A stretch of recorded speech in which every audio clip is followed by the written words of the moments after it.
this video, I'm going to talk about what you need to consider when buying a new camera. Now, it's often overwhelming the amount of choice that you're presented with when thinking about a new camera model. There's an endless range of DSLR cameras or mirrorless cameras on the market at the moment. So if you're trying to decide on which one is best for you, then this video and the associated blog post we've got on karltayloreducation.com is going to help you cut through some of the chaos and confusion and reach a decision that you won't regret. Now, I often get asked questions like, what is the best camera to buy? Is Canon better than Nikon? Is Olympus better than Pentax? Should I get a mirrorless camera? Well, the truth is that there is no easy answer as to which camera is the best. Although there are many articles that claim to have a simple answer, only you can decide what's best for you. So before you head to your nearest camera store with your wallet in hand, there's a number of very important factors to consider, and I'm going to run through those point by point. The first thing is purpose. What do you want to use your camera for? Are you going to use it to photograph handmade arts and crafts to post online? Or are you an avid sports or wildlife photography fan that wants to capture fast-paced action out in the field? Or are you a budding professional photographer looking to deliver high-quality work to your growing client list? What do you want to use the camera for is the first and perhaps the most important question you need to answer, as this will help you determine what you need from your camera. Now, just because a camera has a greater number of megapixels or a higher frame rate per second doesn't necessarily mean it's the right camera for you. If you're interested in landscape photography, you may want a camera with a greater tonal range rather than one with a higher frame rate per second. If you're interested in high-end product photography, you may want a full frame camera or a medium format camera rather than a crop sensor camera to allow for greater image quality. Number 2, know the basics. If you're not sure what a crop sensor camera is, or why megapixels might not matter as much as you think they do, then you might want to take the time to go back to the basics. Now let's look at a couple of things. Let's start with sensor size. The camera's sensor is the CCD or CMOS chip that captures the light to record the image. It's what converts what you see through your viewfinder into a photograph. Now, while there are a few different sensor sizes, the three that you're most likely to have heard about are the full frame 35mm sensor, crop sensors or APS-C size sensors, and medium format sensors. And on our blog post, we have a great graphic that indicates the relative size to each other of those sensors. Now, full frame cameras, as the name suggests, is the larger of the two sizes and also the more expensive. Because of the larger sensor size, they're able to record greater tonal range, have greater image quality, and perform better in low light conditions, and they allow for far greater depth of field control. Now, full frame cameras are actually full frame 35mm. And what that means is that the size of the sensor matches very closely to the size of the very common 35mm film format that was around before digital cameras became popular. Now, as the name suggests, it's obviously larger than a crop sensor camera, but it's not as large by any means as a medium format camera. Now, when we have a larger sensor size, they are able to record a greater tonal range, usually have a better image quality, and usually perform better in low light conditions as well. There is also another factor that happens when we increase magnification, as we do when we use larger sensors. The depth of field control is slightly different based on a given aperture being used. With crop sensor cameras, we're dealing with a smaller sensor, which means that the camera itself can be smaller, the viewfinder and everything else is smaller to match that crop sensor. But generally, this crop sensor cameras are obviously more portable because they're generally smaller. Now, crop sensor cameras are the most common sensor size for many entry level cameras. The sensor size measures approximately 23.5 by 15.6 millimeter, compared to the 36 by 24 millimeter of the full frame 35mm sensor.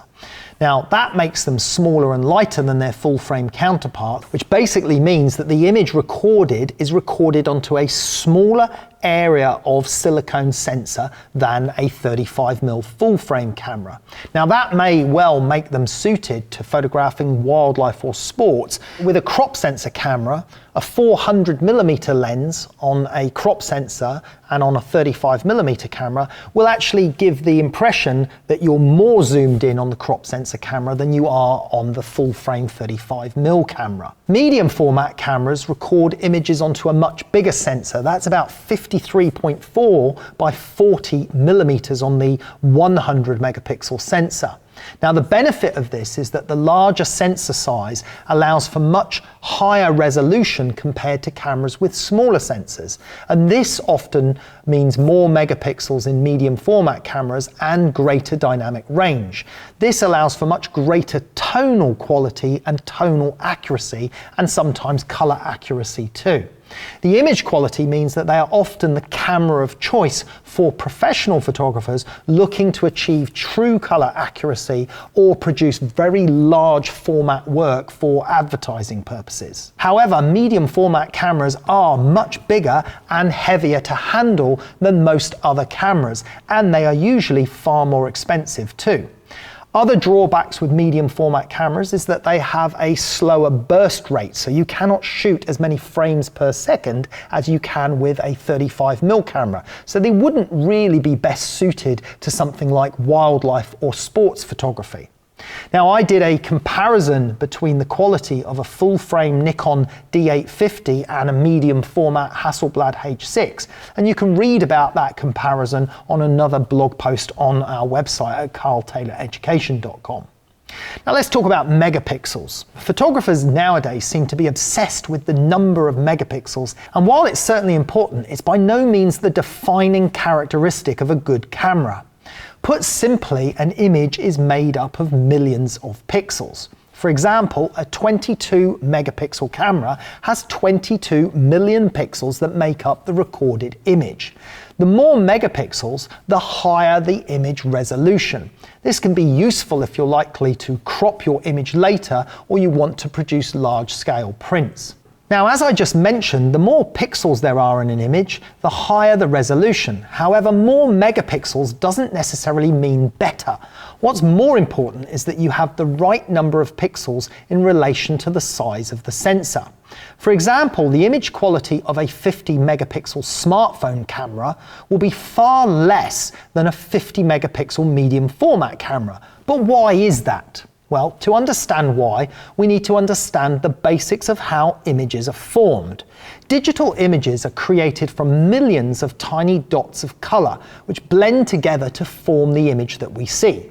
These dots, as you should know, are called pixels. In fact, they're actually squares in an image, but they're photosites on a sensor. Now, these are recorded on photosensitive diodes on the sensor called photosites, and the term pixel is often used in place of photosites, but they are not the same thing. Photosites are what records pixels. Generally, the more pixels recorded by the photosites, the higher the resolution of the image. However, a higher number of megapixels does not guarantee higher image quality. It's not necessarily the number of megapixels that matters, but more the size of the photosites measured in microns, which is determined by the size of the sensor. Let's take a look at a graphic showing what I mean. Now, a 50 megapixel smartphone camera will have much smaller photosites compared to a 50 megapixel medium format camera. This is because the sensor of the smartphone camera is much smaller itself, which means the 50 million pixels are crammed closer together. The consequence of this is that the sensor's ability to capture and record light is much less. This often results in diffraction and increased noise, especially when shooting at higher ISOs. And the camera manufacturers or the phone manufacturers have to use clever algorithms to overcome these problems. A larger sensor allows for much larger pixels or larger photo sites compared to, say, a smartphone camera with the same number of megapixels. And they allow for a much greater dynamic range, which gives a larger transitional tonal value, greater tonal accuracy, and better color accuracy.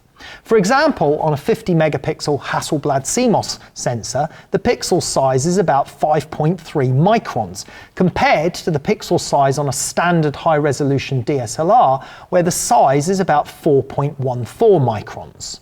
Now, other factors that greatly affect the quality of the recorded image regardless of megapixels is to do with how the light is formed on the sensor from the lens. The higher the image quality is able to form at the correct position on the sensor. So there is a huge influence on the image quality from using high quality optics and professional lenses. And you could use a very large, high-quality, medium format camera with 100 megapixels, but if you put a low-quality lens on that camera and record the light onto that sensor, the image will still be low quality. Now let's talk about DSLR versus mirrorless cameras. Recently, there's been a lot of hype about mirrorless cameras. Many photographers don't really know what the differences actually are, let alone the advantages or disadvantages for each model. DSLRs are built using the same design as 35mm film cameras of the past. They have a mirror inside the camera body that reflects the light coming through the lens up into a prism, and that's where you see the light through the viewfinder. So you're actually viewing the light that's coming through the lens. Now, when you press the shutter button, the mirror flips up out of the way, allowing the light to hit the sensor where the image is then recorded. Mirrorless cameras have done away with the mirror. So instead, the light doesn't have to hit the mirror, it passes straight through the lens and straight onto the sensor, which then captures a preview of the image, which is displayed electronically on the back of the screen or in the EVF, which is the electronic viewfinder. So what you're looking at through the camera is an electronic or a miniature television screen representing the image of the light coming through. Now, the absence of the mirror in a mirrorless camera means they are much smaller and lighter than DSLRs, which is their main benefit. However, the lens choices for mirrorless cameras, although they're expanding, are still limited compared to what's available currently for DSLRs, which have been around for much longer. DSLR cameras also boast better battery life, although again this is improving on mirrorless cameras as the technology advances. Fundamentally though, using a mirrorless camera is no different to using a DSLR, and as with many things, it largely comes down to personal preference.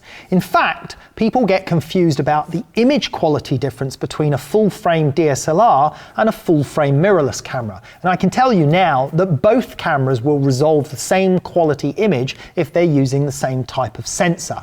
So it's simply down to the compactness and the size of the mirrorless cameras compared to DSLRs.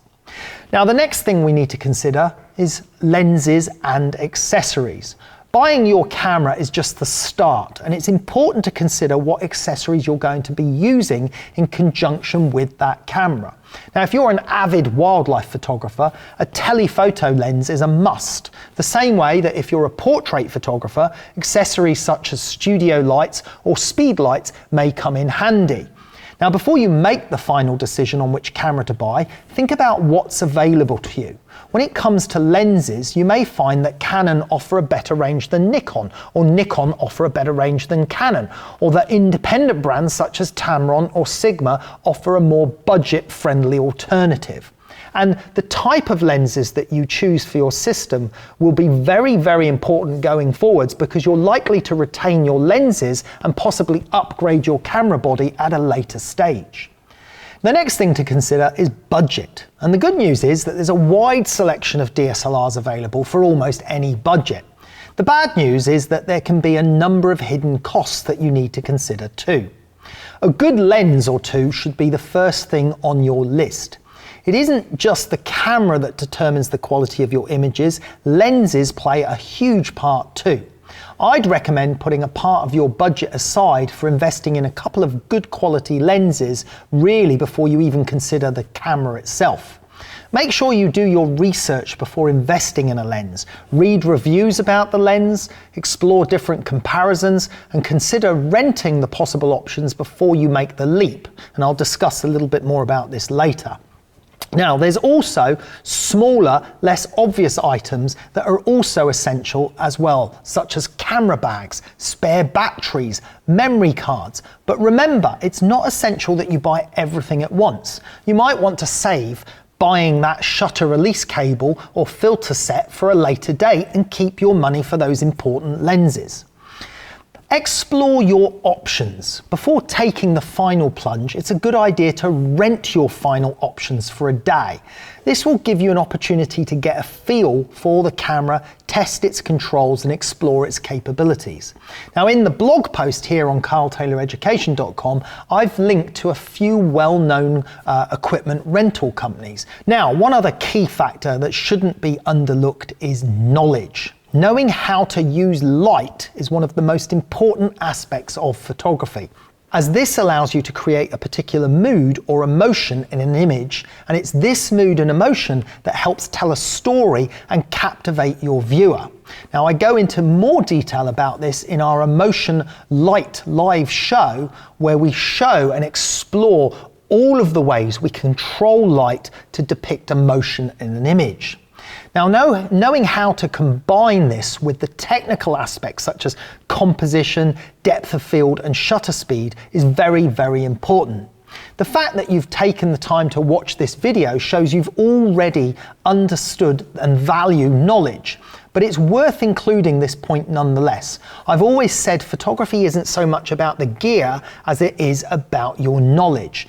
Imagine, for example, putting a top-end medium format camera in the hands of a complete novice, or putting a low-budget camera in the hands of a 25-year professional. You can pretty much already dictate who's going to come back with the best images.